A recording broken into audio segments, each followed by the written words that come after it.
కేజ్రీవాల్ కు గట్టి కౌంటర్ ఇచ్చిన ఢిల్లీ బీజేపీ అధ్యక్షుడు సచ్దేవ్. ఢిల్లీ మాజీ ముఖ్యమంత్రి ఆఫ్ జాతీయ convener Arvind Kejriwal RSS chief Mohan Bhagwat కు లేఖ రాశారు. ఆయన భగవత్ కు 4 ప్రశ్నలు అడిగారు. బీజేపీ నేతలు డబ్బులు పంచుతున్నారా అని కేజ్రీవాల్ ప్రశ్నించారు.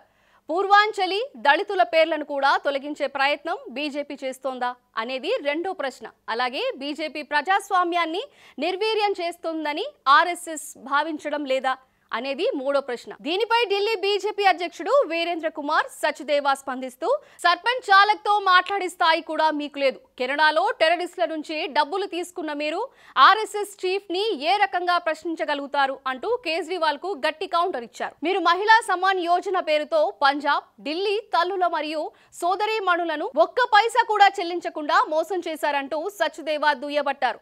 అప్పుడు మిమ్మల్ని ఎవరైనా అడిగారా? మీ పని మోసం చేయడం, సమస్యల నుండి దృష్టిని మళ్లించడం అంటూ విరుచుకుపడ్డారు. అంతేకాకుండా కేజ్రీవాల్ లేఖపై సచ్దేవా స్పందిస్తూ కేజ్రీవాల్ కు లేఖ కూడా రాశారు. ఇందులో కొత్త సంవత్సరానికి 5 తీర్మానాలు తీసుకురావాలని కేజ్రీవాల్ కోరారు.